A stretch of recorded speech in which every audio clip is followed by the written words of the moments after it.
Israel किसी भी वक्त ईरान पर हमला कर सकता है, वाशिंगटन को पेश की इत्तला दे दी गई अमरीकी मीडिया। रिपोर्ट्स के मुताबिक इसराइल ने वाज़ेह किया है कि वह ईरान के अंदर एक बड़े ऑपरेशन के लिए मुकम्मल तौर पर तैयार है। दूसरी जानिब अमेरिका को खदशा है कि इसराइली हमले की सूरत में ईरान इराक में मौजूद अमरीकी अड्डों को निशाना बना सकता है।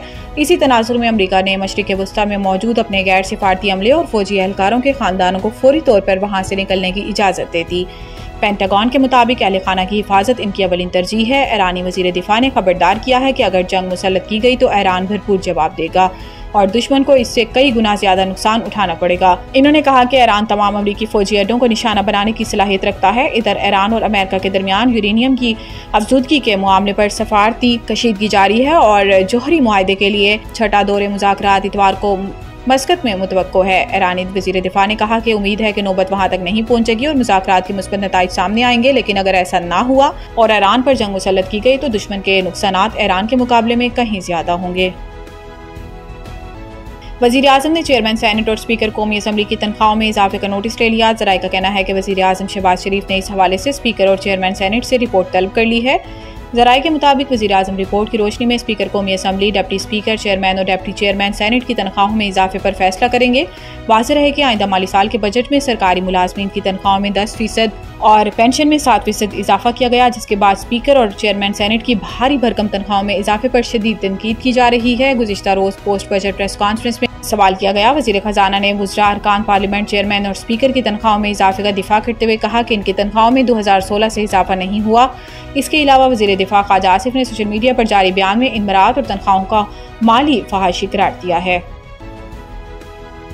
स्टॉक मार्केट नई बुलंद तरीन सतह पर पहुंच गया। 1,26,000 का संगे मेल अबूर कर लिया। बुध के रोज भी पाकिस्तान स्टॉक एक्सचेंज में कारोबार शानदार रहा और कारोबार के इख्तिताम पर 100 इंडेक्स 2328 पॉइंट्स इजाफे से 12,04,352 की रिकॉर्ड बुलंदी पर बंद हुआ। जुमेरात के रोज पाकिस्तान स्टॉक एक्सचेंज में कारोबार का मुस्बत आगाज हुआ। स्टॉक मार्केट में सरमायाकारों की बजट से मुस्बत तवक्कुआत के बाद मुसलसल जबरदस्त तेजी का रुझान देखा जा रहा है। कारोबार के आगाज पर 100 इंडेक्स में 1233 पॉइंट्स का इजाफा हुआ, जिसके बाद इंडेक्स 1,25,585 की सतह पर आ गया। ताहम कारोबार के दौरान मजीद तेजी देखने में आई और इंडेक्स में मजमूई तौर पर 1,675 पॉइंट्स का इजाफा हुआ, जिससे इंडेक्स 12,06,028 की नई बुलंद तरीन सतह पर पहुंच गया।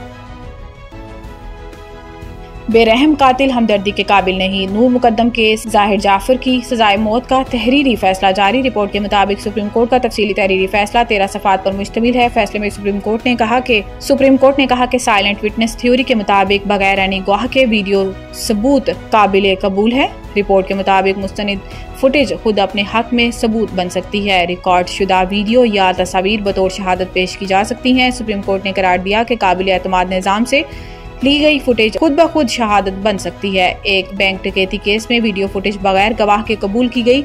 अमरीकी अदालतों में साइलेंट विटनेस असूल को वसी पैमाने पर तस्लीम कर लिया गया है। सुप्रीम कोर्ट ने कहा कि सीसीटीवी फुटेज, डीवीआर और हार्ड डिस्क काबिल कबूल शहादत हैं। वीडियो रिकॉर्डिंग में कोई तरमीम साबित नहीं हुई। मुलजिम की शिनाख्त सही निकली। डीएनए रिपोर्ट से ज्यादती की तस्दीक हुई। आला कत्ल पर मकतूला का खून मौजूद है। तहरीरी फैसले में कहा गया है कि जाहिर जाफर की कत्ल में सजाए मौत बरकरार है, जबकि ज्यादती की सजा उम्र कैद में तब्दील की जाती है। मरकजी मुजरिम जाहिर जाफर जाकिर को अगवा के इल्जाम से बरी करार दिया जाता है।